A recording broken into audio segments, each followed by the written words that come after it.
But somebody who was on the front lines of the No Kings protest this last weekend and did a fabulous job is Nate Friedman, host of The Nate Friedman Show, independent journalist, where you identified some of these protesters do this for a living. Play cut 296. In closing here, you as a young man, I'm guessing you're Jewish, is that correct? Yeah, that's right. And so this takes a lot of chutzpah for you to go out into the streets and you kind of see the protests. And what have you learned about the radical left that you wish other Americans and liberal Jews would know? The truth is, I went to Arizona with no intention to make a YouTube video about it. If I had planned to, I would have been thinking about questions to ask people there and maybe even confront the few protesters that were outside. But I went just to honor my friend who was assassinated for speaking the truth.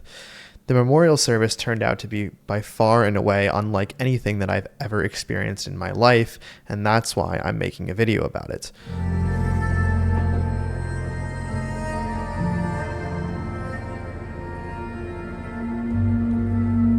I've thought about Charlie for most of every hour for the last 2 weeks. I dropped everything when he was killed and rushed home to be with my family in Boston because the pain was too intense. That's why the last video of me asking college students about Charlie's assassination took place at Harvard and not at NYU. So this video's purpose is to show you what it was really like in Arizona and how, for just the 2 months that I knew Charlie, he wound up changing my life. So the night before the service, I decided to go to the vigil that was outside the Turning Point headquarters. I wanted to see where Charlie built this movement and pay my respects. When I arrived, I saw a few police outside the vigil, which, if you think about it, is really quite sad how there has to be police outside of a vigil. But that's where we are. Anyway, as I walked through, I noticed a lot of things. One was that the average age were people in their 20s. Do you understand the significance of that? Rubio and Donald Trump Jr. in their speeches even talked about how they both essentially pushed Charlie away from the concept of convincing college kids to be conservative. They thought it was impossible. In fact, those lines were some of my favorite of the whole ceremony. Charlie always brought out the best in all of us.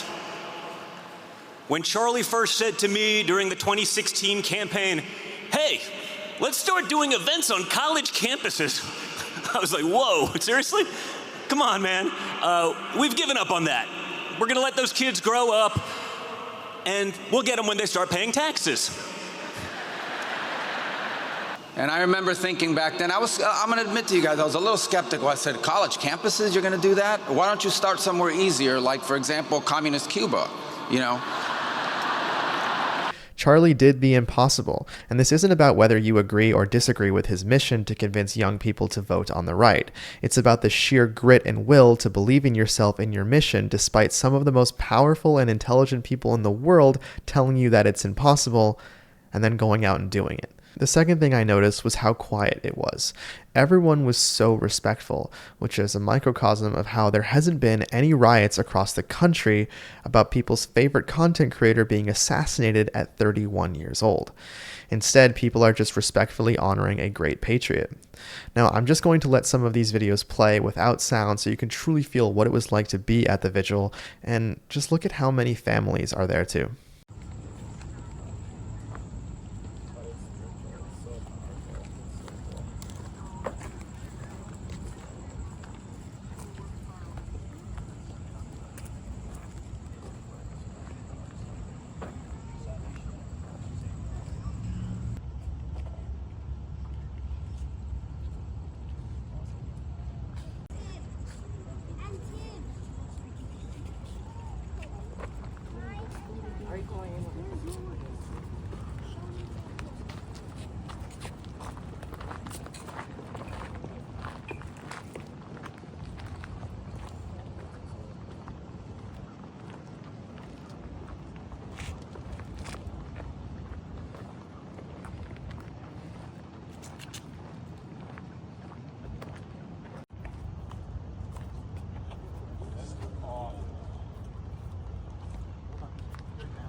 After going to the vigil, it was time to get back to the hotel and get only a few hours of sleep because as press, we were asked to get there at 5:45 a.m., which meant waking up a lot earlier because my hotel wasn't in Glendale.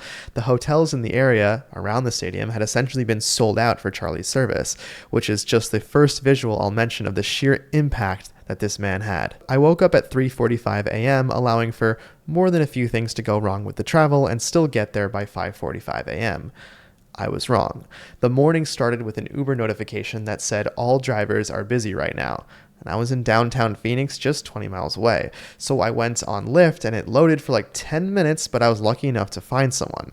Now the car drives up and as I get in, she goes, "What brings you to Arizona?" And I just said, "I'm here for Charlie Kirk's funeral."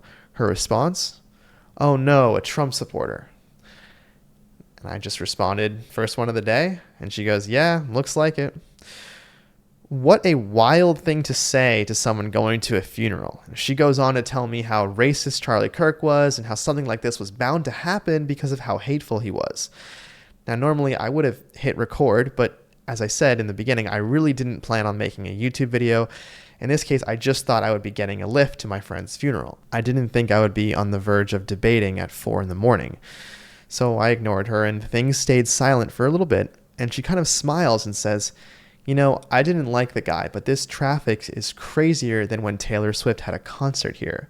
But this is for a funeral." I just sat by as she witnessed Charlie's impact firsthand. Bumper to bumper traffic in Glendale, Arizona at 4 a.m. Now that is Charlie Kirk. So at this point in the drive, it's 5:40 in the morning and I'm about a mile away from where the press is supposed to meet and walk over to the stadium together. The email says that they leave at 6 a.m. sharp. So it's either roll the dice in this traffic that at the time was literally not moving. This was more than bumper to bumper traffic. This was a parking lot. It was either that or run with all my bags because I was leaving for the airport after the service. So I told myself, I'm not missing this thing.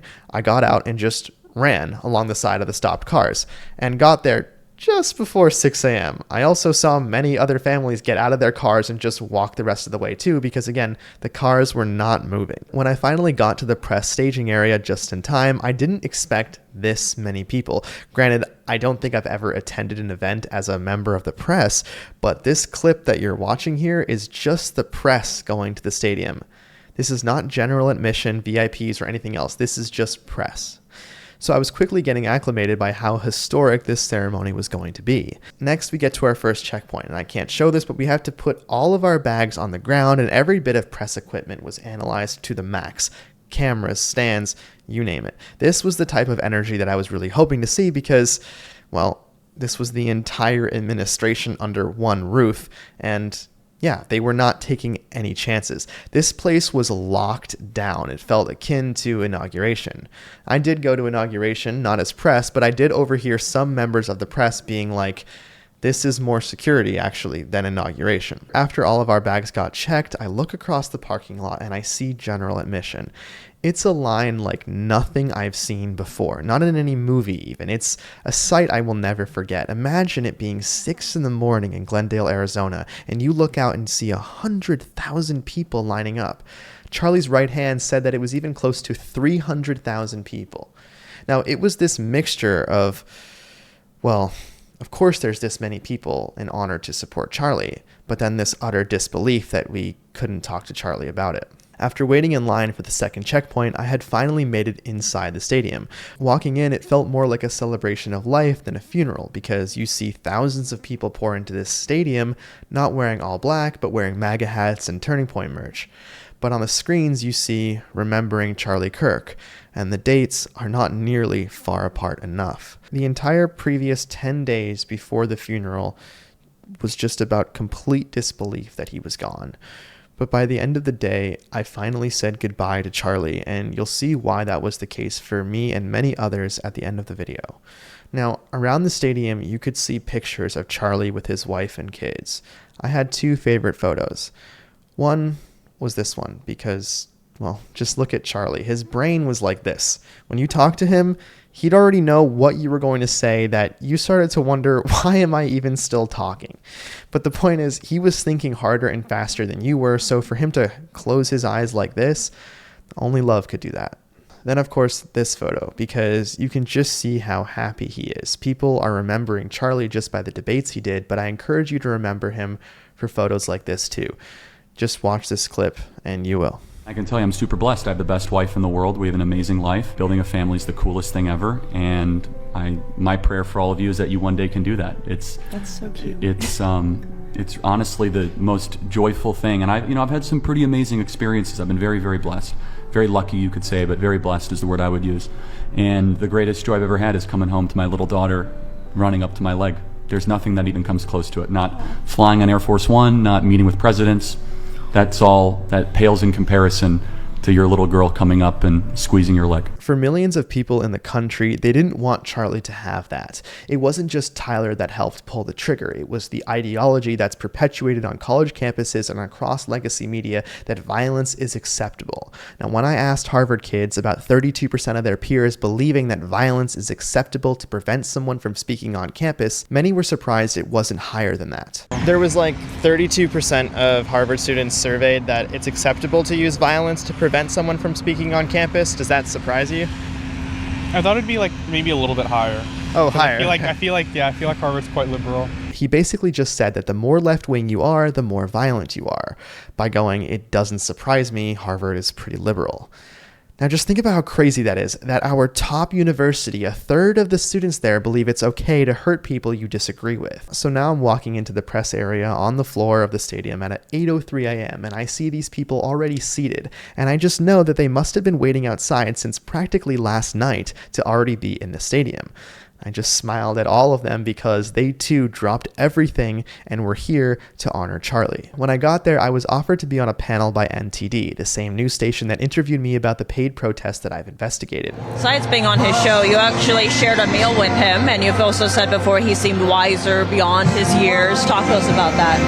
Yes. So Charlie, it's impossible to believe that he was only 31. When you spoke to him, it felt like you were speaking to someone twice his age. His knowledge, there wasn't any religious text he didn't know. You could ask him any concept in economics, any industry, and he would know. And what was so incredible about Charlie is that while you were trying to learn from him, he would try to learn from you. He really wanted to know what I'd been seeing on the street so that he could connect with voters better. So I just wanted to learn from him, but him wanting to learn from me was just incredibly meaningful, and I got to see the magic that was behind Charlie, which is his pursuit for knowledge is completely unprecedented. Now it was time for the speeches, and I want to highlight a few particular moments that were especially moving to me. What I believe didn't get enough coverage in the media were the statements made by not the administration, but the people who knew Charlie from the very beginning. I sat in the stadium listening to this woman, one of Charlie's first donors, and she gave me a much-needed smile telling this story. Almost 12 years ago, I met this bright young man filled with optimism about his plan to reach young people. I was so impressed that I invited him to come to our home and tell my husband and me more about his organization. Charlie told us how he wanted to start 2 chapters in North Florida. When asked how much money it would take, he told us he thought it would take about $50,000. Not knowing anything about this young man except that he sounded impressive, we told him that if he could raise the first half, we would give him the remaining $25,000. 2 days later, Charlie called to say that he had raised the money. Charlie coming back 2 days later just reminded me of his just undeniable sensational work ethic. When Charlie invited me to an event with a few other creators, we were listening to him interview someone very famous and influential. In the middle of the interview, Charlie just goes, "I gotta go do my show, but I'll be back." Now, that's who Charlie was. I don't think he ever, for a second, lost sight of the mission. That's why whenever a speaker would mention Turning Point USA, the crowd would roar, because even from the outside, we all saw Charlie sink his blood, sweat, and tears into building Turning Point. Next, I loved listening to Mikey McCoy. I never met Mikey, but one time at that same event this summer, I was sitting in the hotel lobby with one of the other creators, and this creator turns to me and says, "You know who that is?"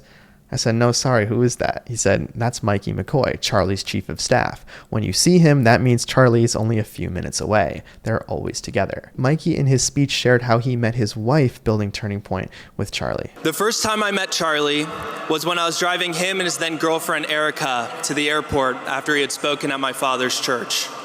The entire car ride, he was grilling me on Aristotle, Socrates, Plato, American history. At the end, he said, "Don't go to college, come work for me instead." At 18, I canceled my college plans, moved to Arizona. My life was forever changed by Charlie. My first day working at Turning Point, I met an incredible girl who Charlie was interviewing on his podcast, sharing the story of her family who had survived a totalitarian regime, whose grandfather was imprisoned in the gulags for 10 years for preaching the gospel. Elizabeth and I were married a year later. Thank you, Charlie. This is when I got to realize that Charlie did that for likely hundreds of other couples. This wasn't just any organization, it was one that brought together people of similar age with similar values. That's going to end up with a lot of weddings. So kudos to you, Charlie. Not only did you build an incredible company, but you helped others find their soulmate. Now that is priceless. Next was the only speech that brought me to tears, and it was one of the very first ones, Stacey Sheridan. I'm just going to play a moment from her speech, but I encourage you to listen to the whole thing later, as with all the speeches. Yes, technically, Charlie was my boss, but it really never felt that way. Far more than my boss, I felt like he was my little brother. In 2022, my husband Mike became sick with cancer. 2 years later, that cancer took his life. Throughout those 2 years, Charlie called me consistently to ask how he could help us. At one point, he had critical medication and an oxygen machine sent to my doorstep without my knowledge. I still to this day have no idea how he made that happen. Sometimes I would express guilt to Charlie that I couldn't do my job at 100%. Charlie's response every single time was family first. When Mike ultimately passed away, Charlie and the entire team were there for us yet again. They helped my daughter Grace through the unbearable tragedy of losing her father on her 9th birthday.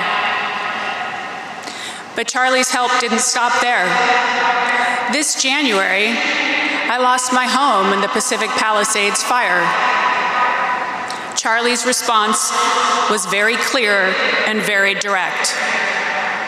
This is a sign you and Grace belong in Arizona now.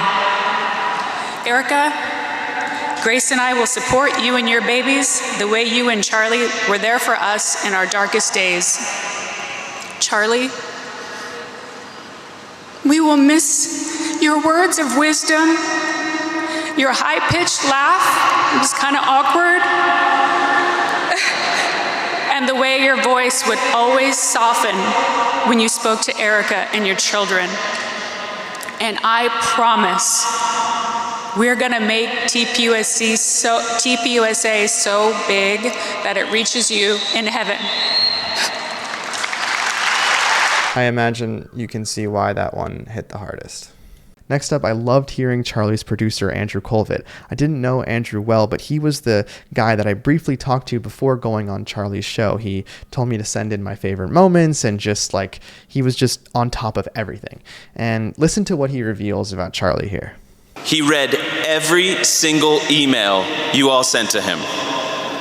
That's why he said every single day, send us an email at freedom@charliekirk.com.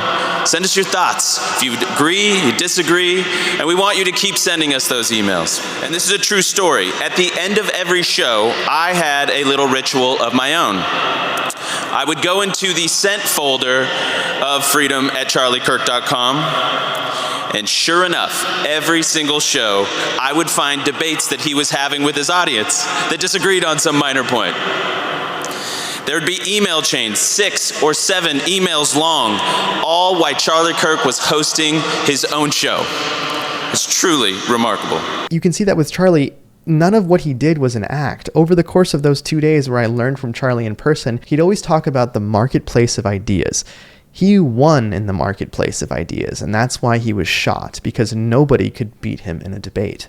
Now, one of the most moving realizations I had was not only did Charlie and his organization get Trump elected, but many of the most productive members of Congress wouldn't be there if not for Charlie. Anna Paulina Luna, who I personally admire very much because she's serving on the Oversight Committee and actually looking into the same people that I'm investigating for doing all of these paid protests, like Roy Neville Singham, who is a Marxist billionaire living in China funding these protests across America. Luna sent a letter to the Treasury Secretary to do a formal evaluation into Singham to determine if they need to freeze his assets. Now, she's actually been going on Fox and getting this out there, even on Joe Rogan, and just getting it out to as many people as possible. And I've never met her, but thank you, and please keep doing that. Now, it turns out that Anna Paulina Luna would not be a congresswoman if it wasn't for Charlie. She was going to go to medical school, but Charlie offered her to be the head of Hispanic outreach at Turning Point, and they tabled together at a university here. From there, she gained the momentum to get up to Capitol Hill, one of the thousands of stories of people whose lives completely changed because of Charlie. Now, when I went to get some food at the stadium, I was in line with a woman I'd never met, and she asked me where I was from. I then asked her, where is she from? And she said, California. So I said, did you drive 6 hours this morning to come here? And she said, no, we came here yesterday, but we got here at 2 a.m. to wait in line. Just think about that for a second. A family drove 6 hours, stayed the night, and then got up at 2 a.m. and stood in line for 8 hours to get into this stadium, for a chance to get into this stadium to honor Charlie. There wasn't a guarantee that morning. She told me that she was a real estate agent and that people keep coming to her to sell their home in California. And why so much now? Well, she says it's woke policies. They're sick of the transgender agenda being perpetuated in schools, not just in the media, but schools, and that's where a lot more people draw the line.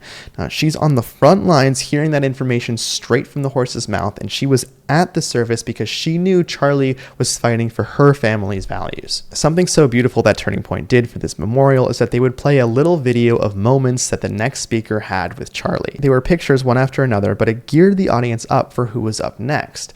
And the roar for Tulsi was one I won't forget.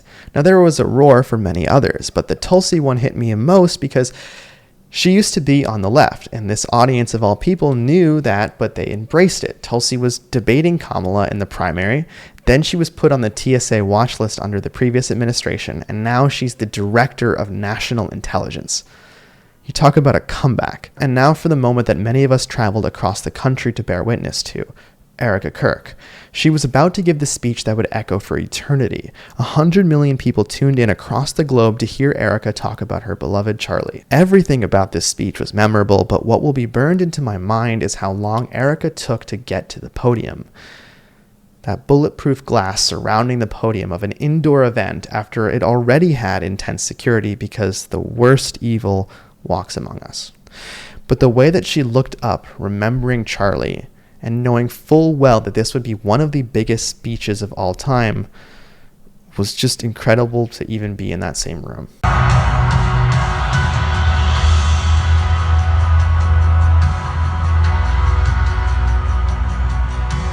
Now, this was the line that if someone asked me about this speech in 40 years, I'd be able to recite it word for word. He was 18 years old,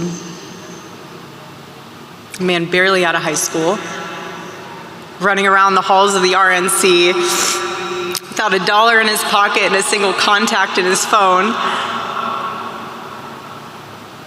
People who saw him said that he didn't know what he was doing, but he did. He did know what he was doing. He knew exactly what he was doing. He was going to change the world, and he did. That's the kind of line in that the way it was delivered could only come from a family member who loves you more than life itself. Now just imagine her husband is murdered for speaking the truth, leaving her and 2 beautiful children behind.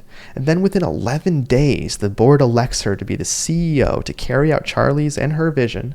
And then she organized the biggest memorial service this country has ever seen for a civilian, all while being a mom, having to explain to her 1- and 3-year-old that their father won't be coming home. That is a hero, a lioness, a phoenix from the ashes. There was a moment over the summer at this event where we were having dinner in the same hall as Charlie and his wife, Erika. My chair was positioned directly opposite and diagonally from Charlie and Erika. In my peripheral, I saw the way that they looked at each other. And it's the same way my parents have looked at each other after being married for over 40 years. It's no other word than love. It's purely unconditional love between 2 people trying to achieve one mission. And my heart has shattered over what they have taken from her and her children. Next up was President Trump, and this was the second time I had seen him far away in person. Once was at the Madison Square Garden rally, and this was the other time. And that's crazy to see him in person because you realize that he is just a person, like you, but with the weight of the world on his shoulders. I was talking to some members of the press that travel with the president, and they were talking about how difficult it is to keep up with Trump and how, quote, with Biden, he never moved. Trump did Trump things where he delivered a moving speech while also giving the audience a much-needed laugh after a day of tears. But I did a double take when I realized that he was talking about paid protesting here. I couldn't believe it. I mean, all those long nights investigating these NGOs, talking to these people in person that are trying to destroy our country, and here's the president talking about it. I remember when he posted my work a couple months ago, it was one of the best days of my life. This, just like then, when he posted my work, it just came as such a surprise. Take a listen. Many of these people, by the way, are paid a lot of money to do this. They're agitators. They're paid agitators. Remember that? When you see they all have the same beautifully printed sign, every sign is identical, comes out of a top-level print shop. That's not the signs that are made in somebody's basement. Those are paid for by very bad people, and hopefully we're going to be finding out through the DOJ who those people are. Now, as the speech was ending, Trump brought Erika onto the stage, and like you, I saw the way she hugged Trump and how Trump embraced her as family. It felt to me like the media never shows this side of Trump. Now, you can be from the left or the right, but you can't deny that this embrace is that of a father and a daughter.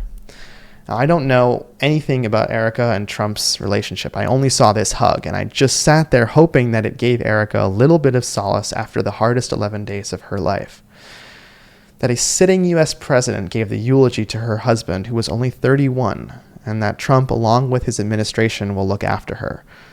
2 presidential planes, came to Glendale, Arizona, and so many members of the House and the Senate were there, and not even to speak, but just to honor Charlie. Now, as I turned away to go to the airport, I saw this. They didn't use this picture until after the ceremony was over, remembering Charlie Kirk, 1993-2025. That's when it truly hit me that he was gone.